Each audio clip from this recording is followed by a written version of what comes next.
نحمده ونصلي ونسلم على رسوله الكريم أما بعد فأعوذ بالله من الشيطان الرجيم بسم الله الرحمن الرحيم ربي اشرح لي صدري ويسر لي أمري واحلل عقدة من لساني يفقهوا قولي ربي زدني علما ربي يسر ولا تعسر وتمم بالخير وبك نستعين اللهم فقهنا في الدين اللهم أرنا الحق حقا وارزقنا اتباعه وأرنا الباطل باطلا وارزقنا اجتنابه اللهم إنا أسألك الهدى والتقى والعفاف والغنى اللهم انا اسالک علما نافعا آمین ثم آمین۔ السلام علیکم ورحمۃ اللہ وبرکاتہ۔ امید کرتی ہوں آپ سب خیر وافیت سے ہوں گے، ایمان صحت اور تقوی کی بہترین حالتوں میں ہوں گے الحمدللہ۔ اللہ تبارک و تعالیٰ سے دعا ہے کہ اللہ تعالیٰ آپ سب کو اپنے حفظ و امان میں رکھے، آپ کی طرف بڑھنے والا ہر شر اللہ تعالیٰ خیر میں بدل دے، اللہ تعالیٰ آپ سب سے راضی ہو جائے، اللہ تعالیٰ آپ سب سے دین اور دنیا کے بہترین کام لے، آمین ثم آمین۔ الحمدللہ ہم سورۃ النساء کا آغاز کر چکے ہیں الحمدللہ اللہ تبارک و تعالیٰ کی توفیق سے۔ اب تک ہم نے 7 آیات مبارکہ کو دیکھ لیا ہے۔ آیات مبارکہ کو ان کی سٹارٹنگ میں ہی اللہ تعالیٰ نے ایسی موضوعات کو ڈسکس کیا ہے جو ہمارے معاشرے میں بہت زیادہ کمزور ہیں۔ کمزوری سے مراد یہ ہے کہ ہم ان کو نہ تو ویلیو دیتے ہیں اور نہ ہی ان سے ریلیٹڈ لوگوں کو ہم ویلیو دیتے ہیں۔ یتیموں کا، بیواؤں کا، عورتوں کے حقوق اور ان کے والدین کی طرف سے وراثت کے حقوق جو ہوتے ہیں ہم ان کو اگنور کر دیتے ہیں۔ اللہ تبارک و تعالیٰ نے سورۃ النساء میں عورتوں کے مسائل کے ساتھ ساتھ وراثت کے، یتیموں کے اور ازواجی تعلقات، تمام معاشرتی مسائل کو ڈسکس کر کے نصیحت فرمائی ہے، اور جو اس نصیحت کو پورا نہیں اترتا اللہ تبارک و تعالیٰ فرماتا ہے انہوں نے اپنے پیٹوں میں جہنم کی آگ بھر دی۔ یعنی کہ دنیا کا مال سمیٹنے، دنیا کے لالچ کے اندر میں آ کے اگر کسی کا حق کھایا، کسی کے ساتھ زیادتی کی، تو اللہ تبارک و تعالیٰ فرماتا ہے کہ اس نے اپنے لیے جہنم خرید لی۔ اللہ تبارک و تعالیٰ ہم سب کو نیک عمال کرنے کی اور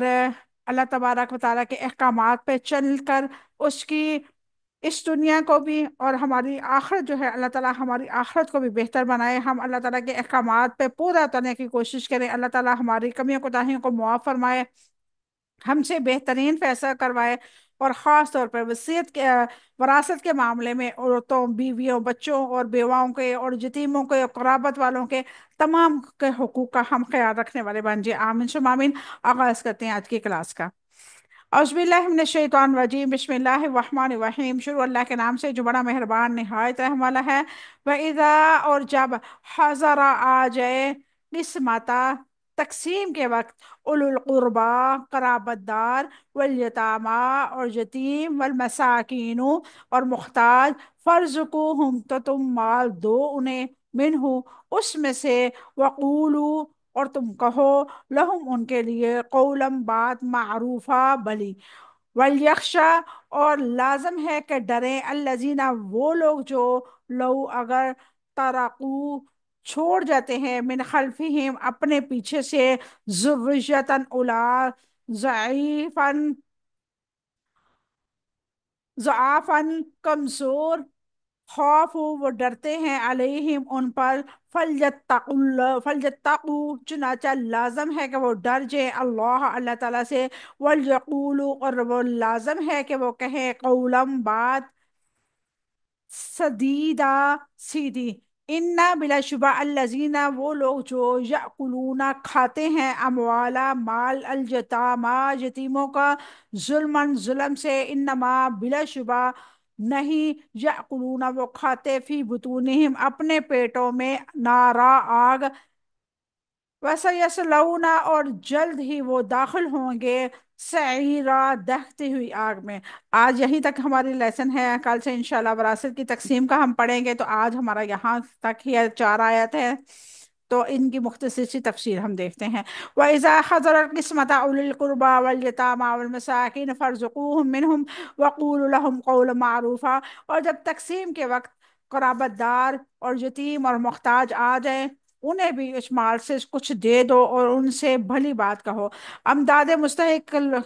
رشتہ دار اگر وراثت میں حصہ دار نہ بھی ہوں، وراثت کی تقسیم کے وقت موجود ہوں، تو ان کے بارے میں بھی قرآن پاک کا کیا حکم ہے۔ اللہ تبارک و تعالیٰ فرماتا ہے، وَإِذَا حَضَرَ الْقِسْمَةَ أُولُو الْقُرْبَى وَالْيَتَامَى وَالْمَسَاكِينُ فَارْزُقُوهُم مِّنْهُ اور جب تقسیم کے وقت قرابت دار اور یتیم اور محتاج آ جائیں تو انہیں بھی اس مال سے کچھ دو۔ یعنی جب یہ کہ فقیر رشتہ دار جن کا میراث میں حصہ نہیں ہے، یتیم اور مسکین وراثت کی تقسیم کے وقت حاضر ہوں اور وہ مختلف وارثوں کو دیکھیں کہ وہ اپنے اپنے حصوں کو لے رہے ہیں، تو ان کے دل بھی چاہے گا کہ وہ بھی کچھ اس میں سے لے لیں۔ اگر ان کا کچھ بھی نہیں دیا جائے تو وہ بہت مایوس ہوں گے۔ تو اللہ تعالیٰ رؤوف الرحیم ہے، نے حکم دیا ہے کہ انہیں بھی کچھ نہ کچھ ضرور دے دو۔ یہ ان کی سے نیکی ہوگی، ان پر صدقہ ہوگا، ان سے احسان ہوگا، یہ ان کا شائستہ دل کو یہ باعث تسکین ہوگا۔ سیدنا ابن عباس رضی اللہ تعالیٰ عنہ فرماتے ہیں کچھ لوگ گمان کرنے لگے تھے کہ یہ آیت میراث میں آیت کی سے منسوخ ہو گئی ہے۔ نہیں، اللہ کی قسم، یہ آیت منسوخ نہیں ہوئی، البتہ لوگ اس پہ عمل کرنے میں سست ہو گئے ہیں۔ ترکے سے لینے والوں کے دو طرح ہوتے ہیں، ایک تو وہ جو خود وارث ہوں، اس میں سے جو خود دینے کا حکم ہے، دوسرا جو خود وارث نہیں، عزیزوں میں، یتیموں میں، محتاجوں کو جو تقسیم کا وقت آ جائے ان سے نرمی سے جواب دینے کا حکم ہے، اور یوں کہے کہ میاں میں تم کو دینے کا اختیار نہیں رکھتا، یعنی کہ اگر نہیں بھی دینا چاہتے ان کے لیے کوئی ایسے جلے کٹے الفاظ استعمال نہ کریں کہ تیرا بڑا حصہ سی، یا اس طرح کی کوئی باتیں۔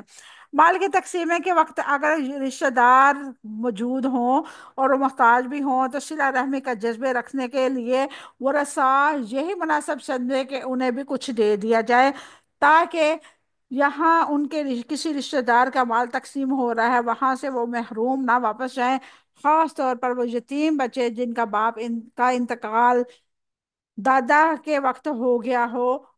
اور وہ وارث سے محروم رہ گئے ہوں، اور پھر ان کے دادا کے انتقال کے بعد وراثت تقسیم ہو رہی ہو اور ان کے چاچا اور پھوپھیاں وارث کے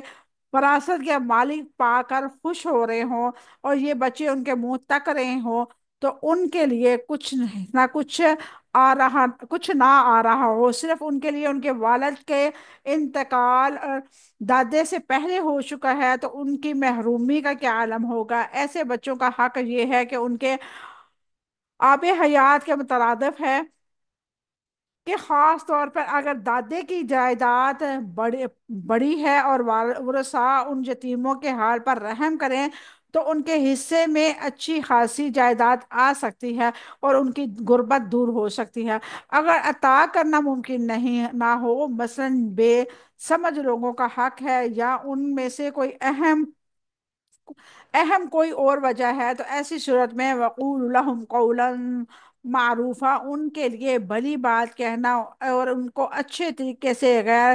فبیح بات کہہ کے بھلے طریقے سے لوٹا دیں۔ وَلْيَخْشَ الَّذِينَ لَوْ تَرَكُوا مِنْ خَلْفِهِمْ ذُرِّيَّةً ضِعَافًا خَافُوا عَلَيْهِمْ فَلْيَتَّقُوا اللَّهَ وَلْيَقُولُوا قَوْلًا سَدِيدًا، اور لازم ہے کہ وہ لوگ ڈریں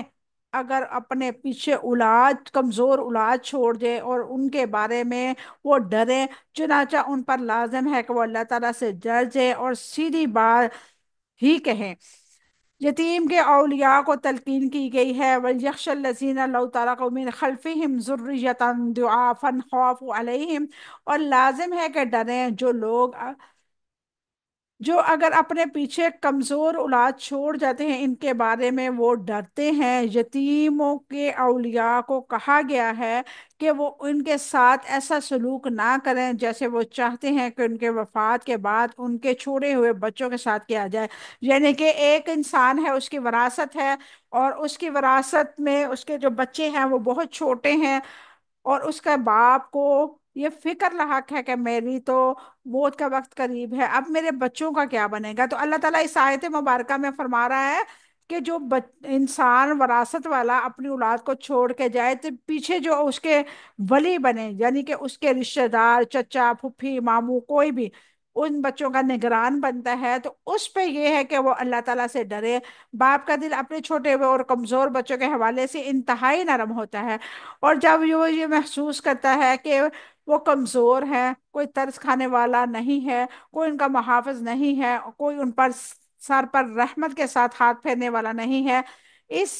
آیت کو پڑھ کر باپ کا دل مٹھی میں آ جاتا ہے کہ وہ یتیموں کے حالت کو سمجھنے کے قابل ہو جاتا ہے اس کے دل میں یتیموں کی محبت پیدا ہوتی ہے۔ اللہ تعالیٰ نے اس محبت کو کے جذبے کو ابارا ہے۔ فَلْيَتَّقُوا اللَّهَ، چنانچہ ان پر لازم ہے کہ وہ اللہ تعالیٰ سے ڈر جائیں۔ اللہ تعالیٰ نے ان بچوں کے بارے میں ہر وقت خوف الہی رکھنے کی تلقین کی ہے۔ وَلْيَقُولُوا قَوْلًا سَدِيدًا، اور سیدھی بات ہی کہیں۔ اللہ تعالیٰ نے یہ تلقین کی ہے کہ ان کے مال کی حفاظت کرتے ہوئے، ان کی تربیت، ان کی نگرانی کرتے ہوئے سیدھی بات کہیں۔ اس سے مراد درست بات کرنا ہے۔ یتیم کے اولیاء کو کہا گیا ہے کہ وہ حق بات کہیں۔ سیدنا ابن عباس رضی اللہ عنہ نے بیان کیا ہے، یہ آیت اس شخص کے بارے میں نازل ہوئی جسے موت آ گئی اور اسے کوئی شخص سنے کہ وہ ایسی وصیت کر رہا تھا جو اس کے وارثوں کے لیے نقصان دہ تھی، تو اللہ تعالیٰ نے اس وصیت کے سننے والوں کو یہ حکم دیا کہ وہ اللہ تعالیٰ سے ڈریں اور اسے سمجھا بجھا کر راستے کی طرف موڑ دیں، اور وہ ان وارثوں کو بھی اسی طرح دیکھیں جیسے وہ اپنے وارثوں کو دیکھیں، انہیں ضائع ہونے سے بچانا پسند کرتے ہیں۔ ان الذین یأکلون اموال الیتامی ظلما انما یأکلون فی بطونہم نارا وَسَيَصْلَوْنَ سَعِیرًا، بلا شبہ جو لوگ یتیموں کے مال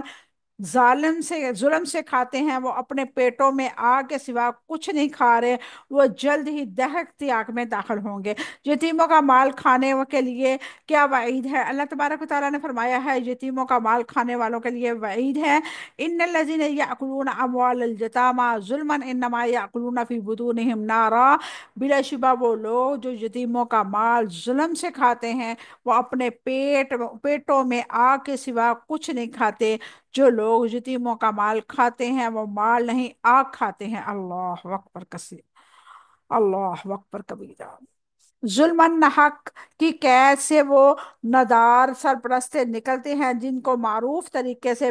قدر ضرورت ان کے مال میں سے کھانے کی اجازت ہے، اسی طرح وہ بھی ان کے خارج ہو گئے جو آسانی اور اصلاح کی نیت سے اپنا کھانا یتیموں کے کھانے کے ساتھ ملا لیتے ہیں، کیونکہ یہ بھی جائز ہے۔ یعنی کہ کوئی ایسا انسان ہے جس کے یہ نیت ہے کہ چلیں میں بہتر ہوں، یتیموں کا مال کم ہے تو ہم اکٹھا پکا لیتے ہیں، یعنی کہ میں اچھا کھا رہا ہوں، میرے بھتیجے، میرے بھانجیاں، میرے جو بھی یتیم اس کے زیر کفالت ہے وہ بھی اچھا کھا لیں گے، تو یہ کرنا جائز ہے۔ اگر اس نیت سے کر رہا ہے کہ یہ یتیموں کا مال زیادہ ہے، میرے پاس مال نہیں ہے، تو چلو ان کے پرورش کی آڑ میں ان کو کھاتا رہتا ہوں، تو یہ حرام ہے۔ وَسَيَصْلَوْنَ سَعِیرًا، اور جلد ہی وہ دہکتی آگ میں داخل ہوں گے۔ یتیموں کا مال کھانے کی وجہ سے وہ جہنم کی آگ میں جھونکے جائیں گے جو ان کے معدوں کو، ان کی جلد کو جلا ڈالے گی۔ اللہ اکبر کبیرہ۔ مال قیامت کے دن ان کی پیٹوں میں آگ بن کر بڑکے گا۔ نبی کریم صلی اللہ علیہ وسلم نے فرمایا 7 تباہ کن گناہوں میں سے بچو۔ صحابہ کرام رضوان اللہ علیہ مجمعین نے پوچھا کہ وہ کون کون سے ہیں؟ آپ صلی اللہ علیہ وسلم نے فرمایا شرک، جادو، ناحق قتل، سود خوری، یتیم کا مال کھانا، لڑائی سے بھاگنا، اور معصوم بھولی بالی عورتوں پر تہمتیں لگانا، الزام لگانا۔ بخاری نے اس کا روایت کیا ہے۔ یہ جس کے اندر یہ علتیں ہوں گی، شرک کرے گا وہ بھی اپنے آپ کو یعنی کہ جہنم میں اس کا ٹھکانہ ہے۔ جو جادو کرتا ہے، کسی کی زندگی اجیرن کرتا ہے، کسی کو اپنی مرضی کے مطابق ڈھالنے کی کوشش کرتا ہے، کسی کو اس لیے تعویذ کرواتا ہے کہ یہ ہمارے کہے کہائے میں نہیں ہے، اس کو ہم ایسا کر دیں، اس کا دماغ، اس کا دل ہمارے کنٹرول میں آ جائے، یہ حرام ہے۔ ناحق قتل، کسی ایسے بندے کو قتل